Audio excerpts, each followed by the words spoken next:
Excuse me. Hey, this is still a rap. This is rap.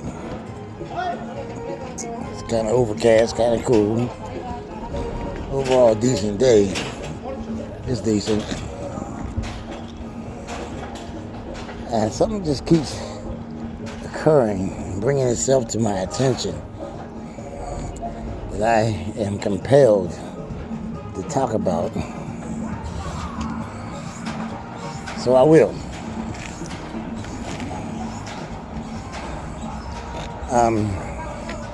Genuine. Being genuine in a world full of deceit.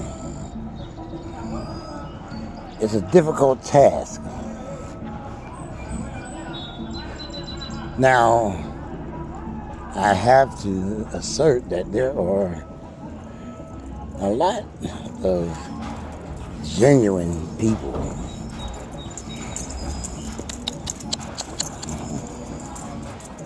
There are a lot of people that are really genuine people. What's somebody that's genuine? That's someone that's just, there's no secret agenda, no intent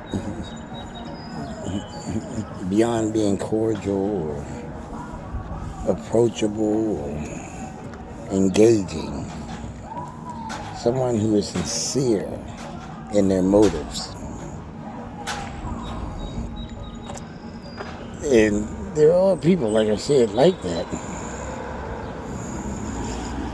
They get no respect because the majority, the vast majority of society and mankind in general is wicked, evil, corrupt, and deceitful.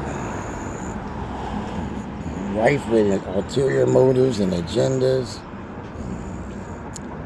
and questionable ethics and intentions.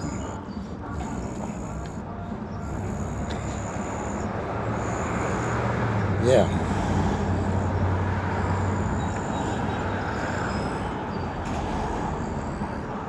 You have to walk around with your head on a swivel. You got to watch your back. Even around 11 and 12-year-olds. Older people. People that you've actually helped. And that's sad. And it makes me grateful,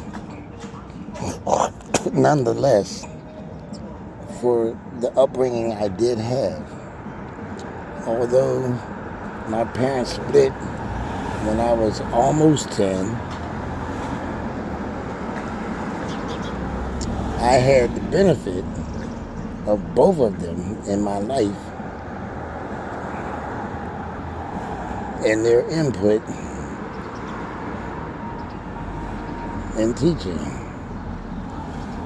I think I'm the only one of my siblings, beyond my youngest sisters, the two younger ones, that didn't choose sides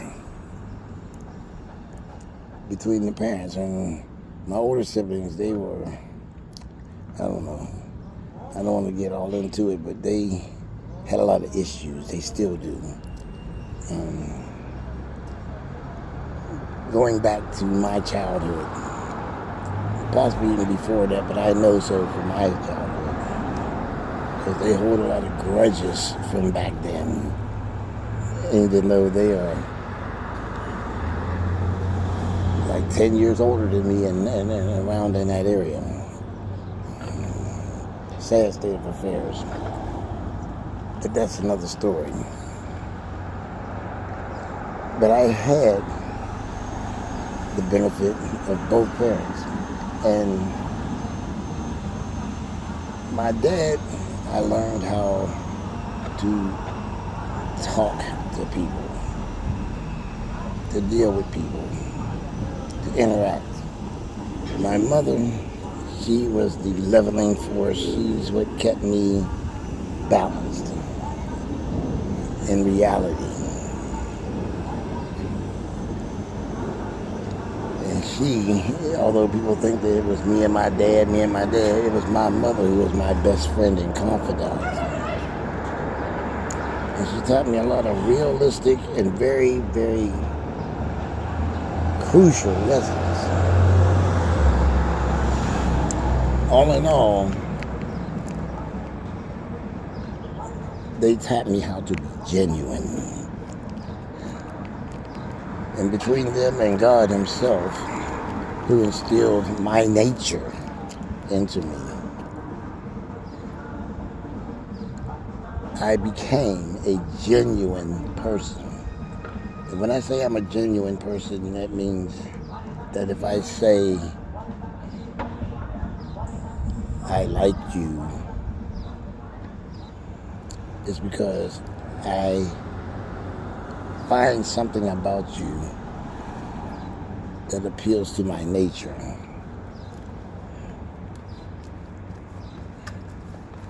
I have a natural affection towards you. There's nothing sexual about it. There's nothing amorous about it. And I've learned to be genuine enough that if I had romantic inclinations towards you, I would communicate that to you straight up and say, yes, I like you. Big difference. I like you and I like you. The nuances of the English language, I tell you. Unfortunately, folks nowadays weren't brought up like that. Particularly because my generation didn't want to raise their kids the way we were raised. Because our parents were involved in our nurturing, our learning, our spirituality, our upbringing, our attitudes, and instill things like respect for all people and respect for elders and, the things that y'all think is supposed to be earned.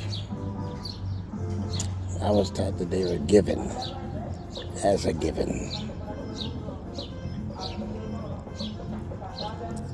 And it's because of the lack of teaching the same that these folks nowadays just don't know how to deal with a genuine person. They take things the wrong way. They don't understand. They don't have listening comprehension. I know when I was going to school in my early years, we had reading comprehension tests to show to find out that you learned how to read. You know how to pronounce the words you're saying. But do you understand their meaning? And in the English language, meanings, because words have different meanings. And that's what determined to them and the powers that be your level of intelligence. Because your ability to disseminate between voice inflections and content of what you were reading, so that you can all associate it. If you see a word that says one thing and your understanding of that word is the other definition of it, you have to look at the context, the whole thing, to understand it and understand what's being communicated. And when the same thing applies to listening comprehension. People rarely have listening comprehension. They hear what they hear and they go with it. They don't take the time to hear the context of what they are being told or what's being communicated to them. And so they misunderstand. And this is why so many people get offended so easily and so often.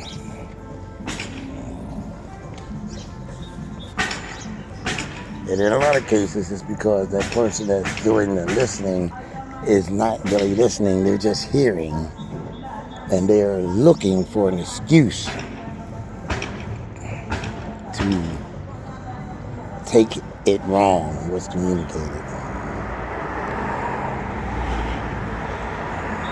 But when you're dealing with a genuine person, the one thing a genuine person does is they be themselves.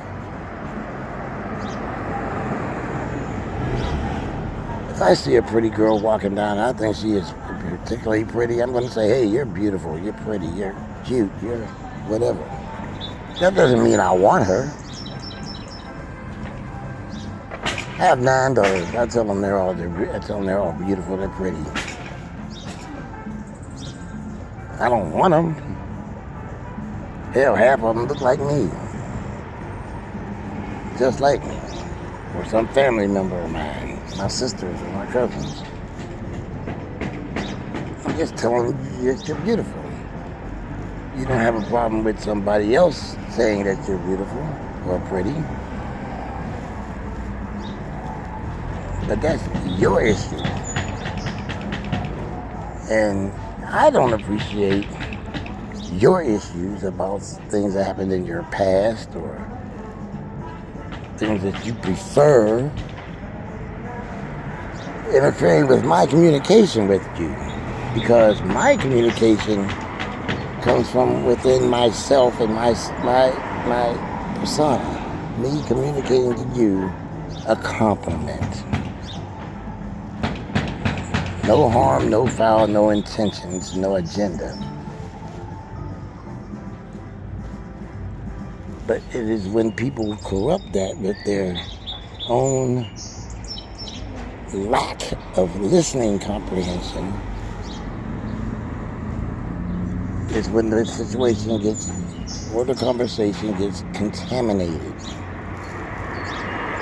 Things are taken the wrong way. I've had people complain to me because I do relationship counseling that their mate always takes things the wrong way. And then they turn around and take the things that I'm telling them the wrong way. So you tell me.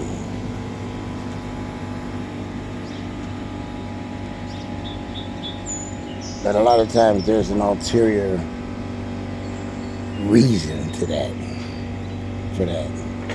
They're just not saying. Fortunately, I do be knowing stuff, so a lot of times I do know what the real reason is.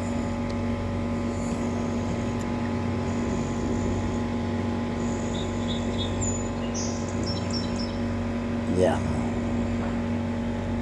But when you're dealing with a genuine person, they're not trying to deceive you. I know that you have that subterfuge present at work, in your community, in your social circles, and ironically and sadly in your church, which takes advantage of your lack of listening comprehension. And they're able to manipulate you into believing and accepting a lot of erroneous doctrine that just isn't so. And that is called perfidy, P-E-R-F-I-D-Y, or presenting what you know is not true as being the truth, because you know it will convince others and be accepted by them to your advantage. And this perfidious behavior is rife within the religious community. But with genuine people who are genuine, that's not the case. And one thing that's a drawback for a genuine person, someone who is genuine, is that in order for them to communicate totally effectively,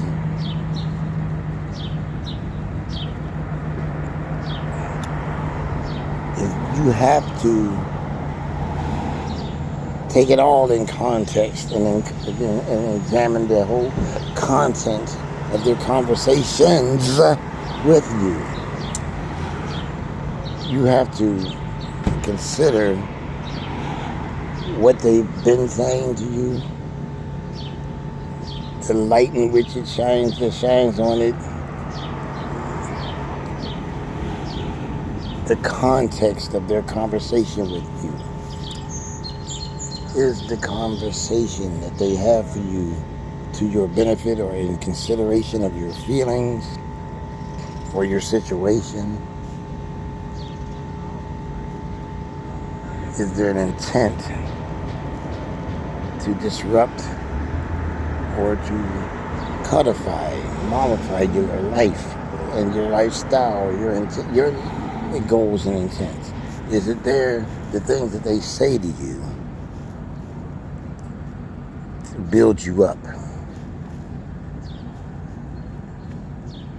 And if you don't take and consider these things, there will be a time when something a genuine person will say to you will upset you,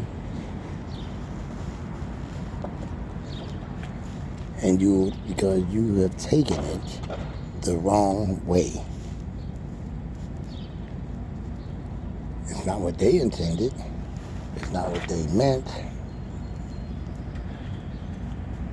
So if you mistake it, it's either because you have no listening, comprehension, or there's a alternative agenda, attitude, or thinking present that you're not letting them know about.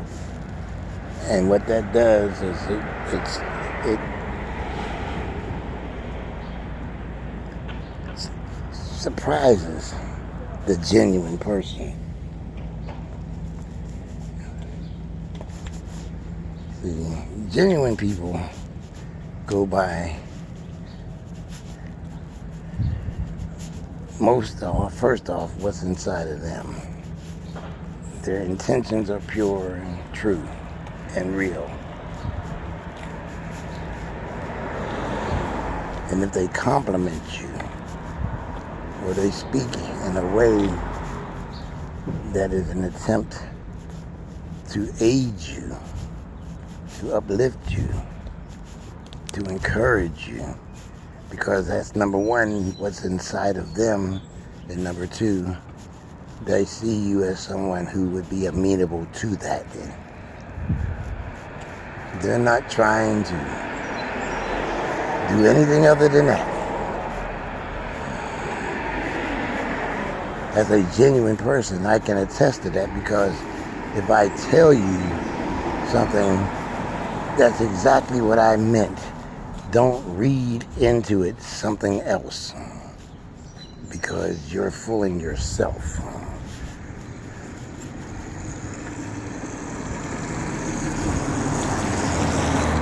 You want me to mean something else, because it gives you an excuse. Or you're just that immature and ill-taught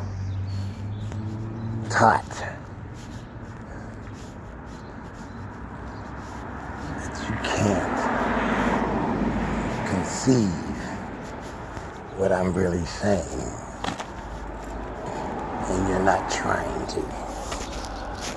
And that is the full sum total of all that.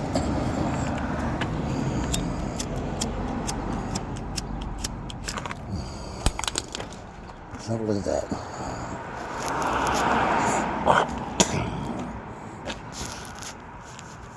It's not easy for genuine people, because they're real.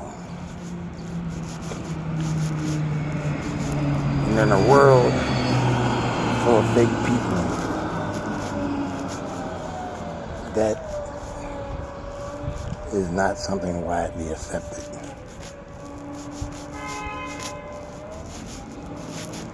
For myself, I refuse to be disingenuous. I'm going to keep on being genuine. And if my being a genuine person conflicts with your motives, your intentions, and your secret agendas, or your failings,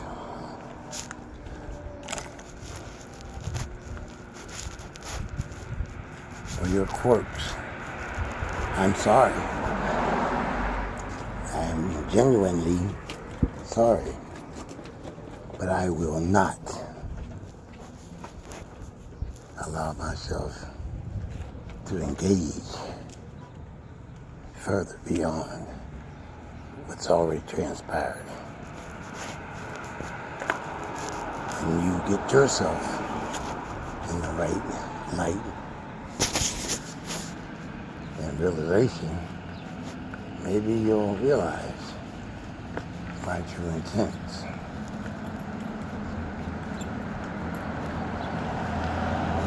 And you'll be mature enough to apologize.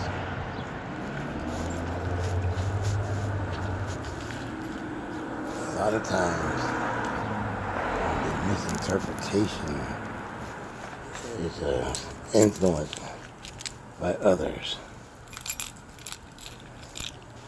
And you always have to be aware of this too, as a genuine person. Things happen for a reason.